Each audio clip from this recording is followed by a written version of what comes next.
doctora Laura Ferreira Provenzano para que discutamos el caso de nefropatía asociada a la obesidad.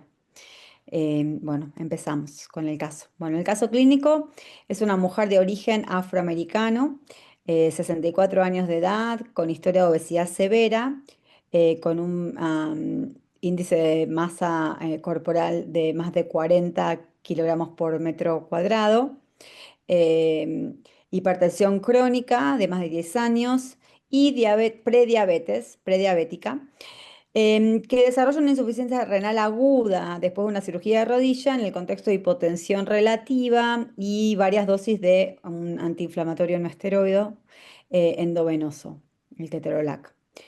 En el momento se hace una consulta al servicio de nefrología mientras la paciente está internada. La creatinina basal preoperatoria de 1 miligramo por decilitro y posoperatoria la creatinina pico es de 1,68 miligramos por decilitro.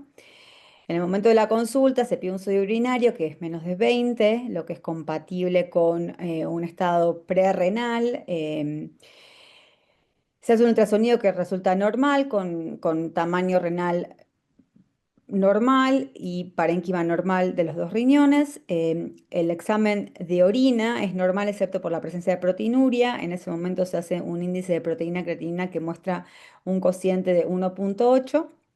Mientras la paciente está en el hospital, se toman medidas conservadoras, o sea, se transfunde, se paran los antiinflamatorios no esteroideos, se mejora la presión arterial y eventualmente la función renal mejora. Pero como parte de la evaluación de la proteinuria, se piden estudios monoclonales y antes de que la paciente se vaya del hospital se demuestra que hay una proteína monoclonal sérica y urinaria.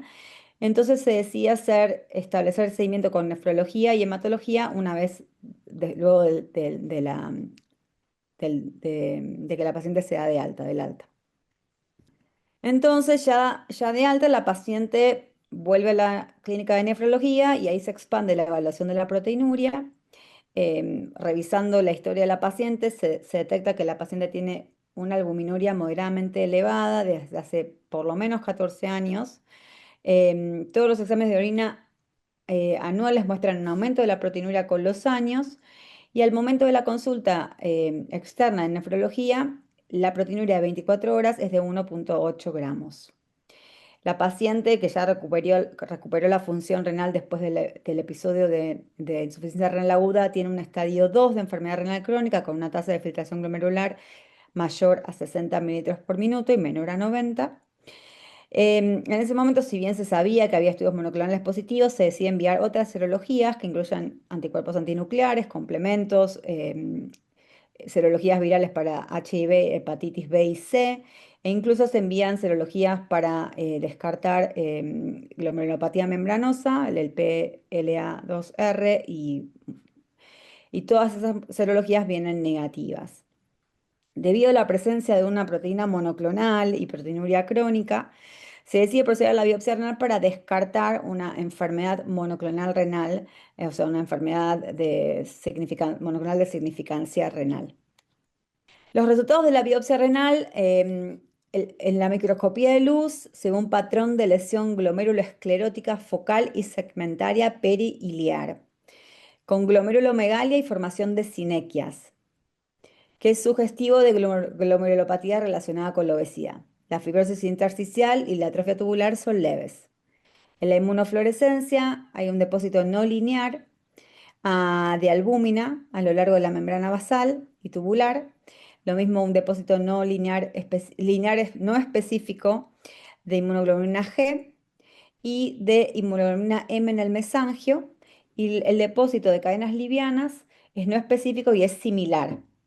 Y no se detecta ni inmunoglobulina A, ni C1Q, ni C3. En la microscopía electrónica no se detectan complejos electrodensos, no hay amiloide y se ve un borramiento leve de los pedicelos de los podocitos. Entonces, la primera pregunta es, ¿cuál es la causa principal de la proteinuria en esta paciente? Entonces, las opciones que nos da el caso son obesidad, hipertensión arterial, prediabetes, el episodio reciente de falla renal aguda o una glomerulonefritis por inmunocomplejos. Y la respuesta correcta en este caso es la obesidad. La argumentación, por qué con esos hallazgos de biopsia la respuesta más correcta es la obesidad, es, si bien, o sea, la biopsia esta presenta con signos de glomerulomegalia que se pueden ver en casos de hiperfiltración glomerular, que pueden estar asociados a hipertensión o hiperglicemia, pero el conjunto total de los hallazgos, que incluye la glomerulomegalia, pero también esta lesión focal y segmentaria a predominio periliar, es muy típico de la glomerulopatía relacionada a la obesidad. El depósito de anticuerpos en este caso es muy inespecífico y no sugiere ningún tipo de glomerulonefritis, y estos patrones no específicos pueden verse en pacientes con glomerulopatía asociada a la obesidad. Por eso la respuesta correcta en este caso es 1, obesidad. Ahora, como para reforzar los hallazgos patológicos más frecuentes, las opciones que nos da la pregunta es cuáles son los hallazgos patológicos más frecuentes, y medio como que si prestamos atención a la pregunta anterior podemos responder esta pregunta.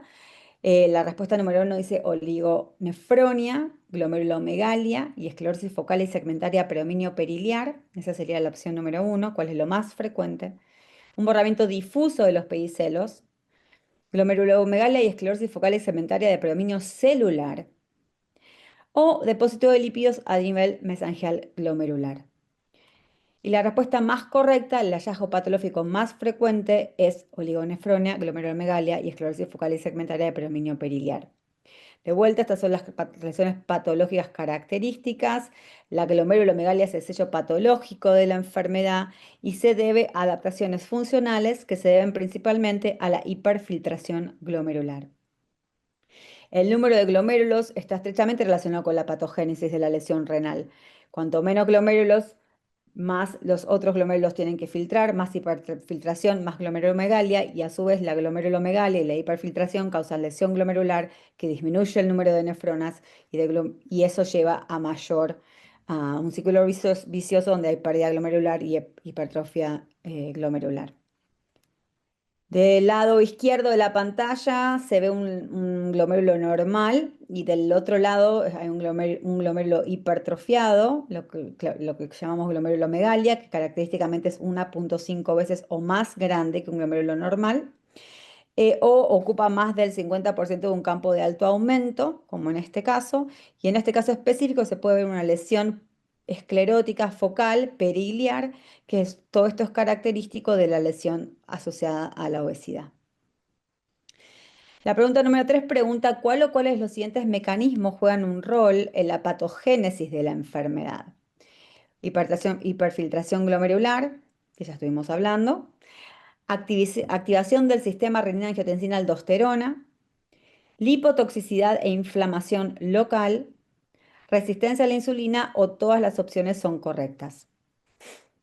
Y la respuesta correcta en este caso, 5, que es todas las opciones son correctas.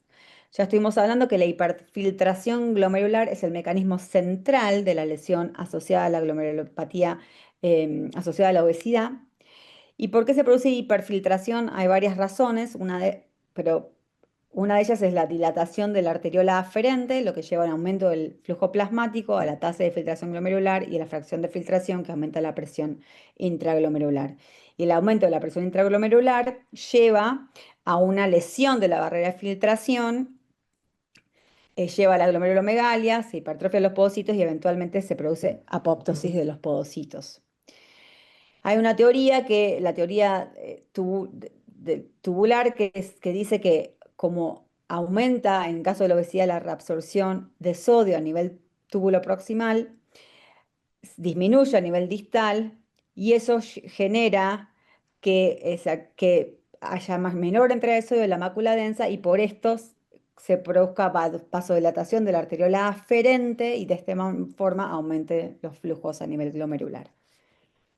El sistema renina-angiotensina está hiperactivado en casos de obesidad y algunas de las razones por lo que eso sucede son una compresión del hilo renal por grasa visceral, que genera una disminución de la perfusión renal, un aumento de la presión intraabdominal, con disminución de la presión renal y disminución de la presión renal que lleva a la activación.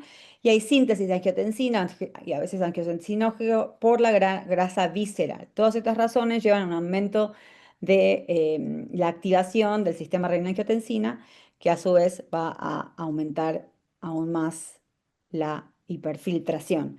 La angiotensina, en lugar de, o sea, teníamos por un lado que había una vasodilatación de la arteriola aferente, que vimos ahí a través del mecanismo tubulo-glomerular, y ahora tenemos una vasoconstricción de la arteriola eferente por la angiotensina 2 y la aldosterona. Y todo esto, o sea, lleva a un aumento de la presión de filtración glomerular. A su vez, la resistencia a la insulina en sí misma se asocia a daño podocitario porque la insulina es necesaria para la función y la sobrevivencia de los podocitos.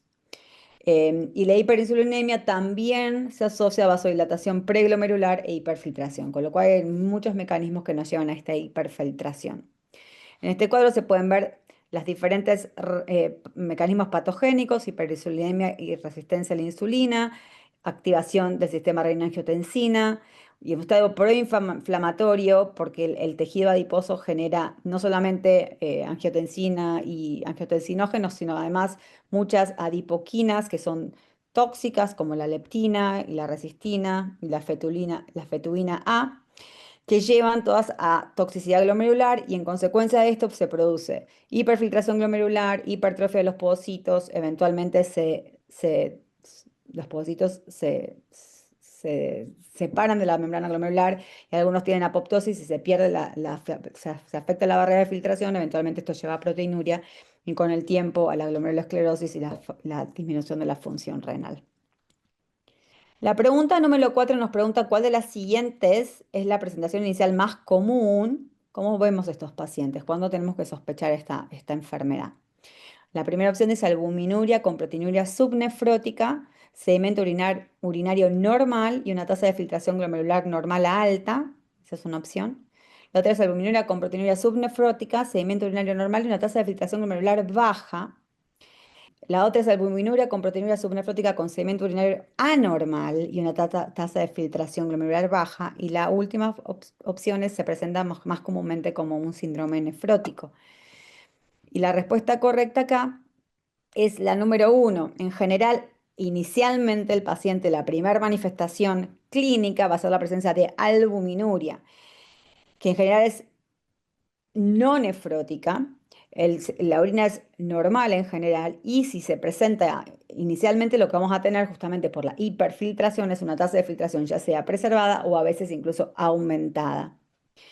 Ya cuando cae la tasa de filtración glomerular significa que la masa glomerular ha disminuido mucho, y eso es un estadio más tardío. Solamente un 30% de los pacientes va a presentar con proteinuria en rango nefrótico de más de 3,5 gramos.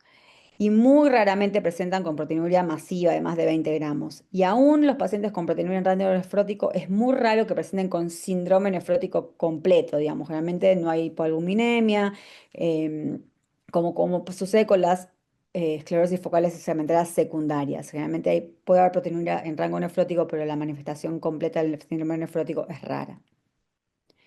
La pregunta número 5 nos pregunta cuál de los siguientes tratamientos no le recomendaría a este paciente. Entonces, ¿qué no le recomendamos? Uno es disminución del peso corporal, otro es agregar inhibidores del sistema renina-angiotensina-aldosterona, la otra es agregar antagonistas de mineralocorticoides, agonistas GLP-1, inhibidores del cotransporte de glucosa en el túbulo proximal o glucocorticoides, que no le damos a esta paciente. Y la respuesta correcta es glucocorticoides. Los glucocorticoides son el tratamiento de elección para la esclerosis focal y segmentaria primaria, eh, cuando presenta con síndrome nefrótico, que es la presentación clásica de la esclerosis focal y segmentaria primaria.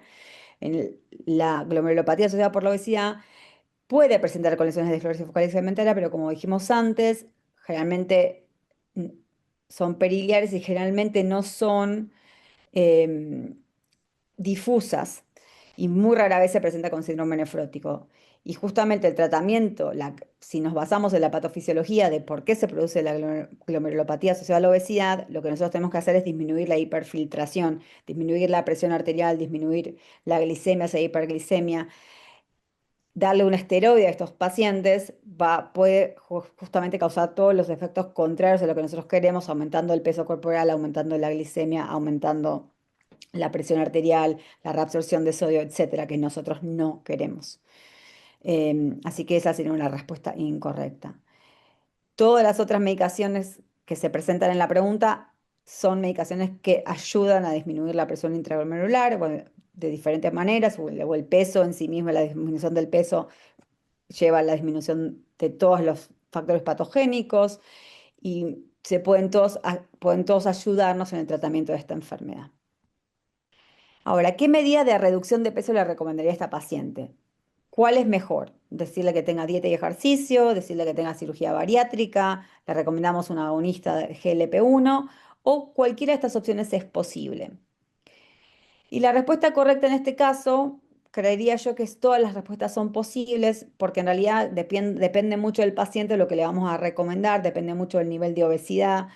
Este, lo fundamental es llegar a la disminución del peso corporal porque eso es lo que es la causa fundamental de la enfermedad, ¿no? Entonces, si logramos disminuir el peso corporal, eso va a ayudar a la progresión de la enfermedad. ¿Cómo lo logramos? Depende, o sea, se sabe que la disminución del peso corporal a través de la dieta generalmente no es tan grande como la que logramos con una cirugía bariátrica o incluso con los agonistas GLP-1 o drogas similares. Pero bueno, obviamente una cirugía tiene riesgos y los agonistas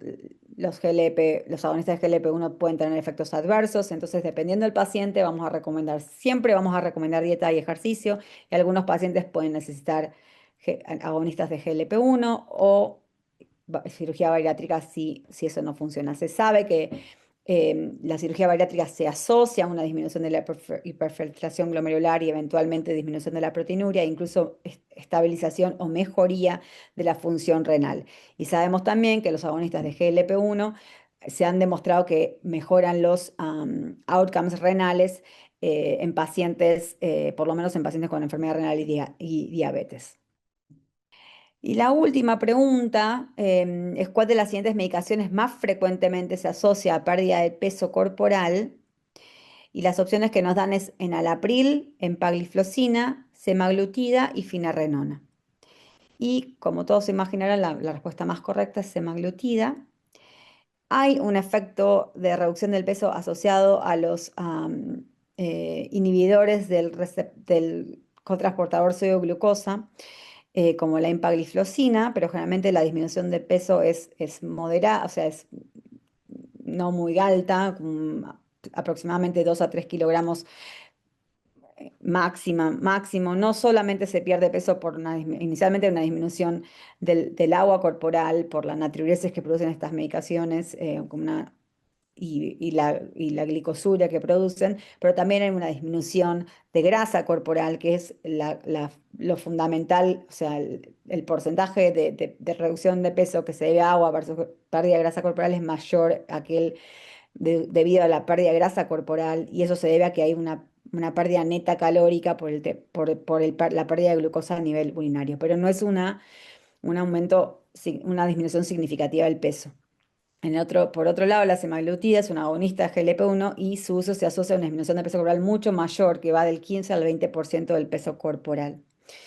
Las otras medicaciones nos asocian normalmente a pérdida de la masa corporal. Obviamente un diurético puede hacernos perder agua corporal, pero eso es transitorio. Así que bueno, como para cerrar el caso, digamos, la glomerulopatía asociada a la obesidad, fundamentalmente, o sea, tiene muchos mecanismos fisiopatológicos que se relacionan a la grasa visceral y al aumento del peso corporal que llevan a nefrotoxicidad a través de citoquinas y lipotoxicidad y a su vez nefrotoxicidad a través de aumento de la filtración glomerular por muchos diferentes factores que podemos atacar de diferentes maneras. Obviamente, la disminución del peso De cualquier forma que lo logramos lograr, siempre va a ser beneficioso para el paciente. La dieta y el ejercicio siempre tienen que ser primarios, no hay una dieta específica que se recomiende. Eh, y después, a veces tenemos que usar otras medicaciones para ayudar a la pérdida del peso corporal o incluso a veces la cirugía. Y aparte de eso, tenemos que tratar de atacar los mecanismos de patogénicos, como la activación del sistema renina-angiotensina, y para eso usamos los inhibidores de la enzima convertida en angiotensina o los bloqueantes del receptor de angiotensina, o la aldosterona, que en sí misma también genera aumento de la filtración glomerular, entonces bloquear los receptores de mineralocorticoides, ya sea con espironolactona o similares como la finerenona también pueden ayudar al paciente.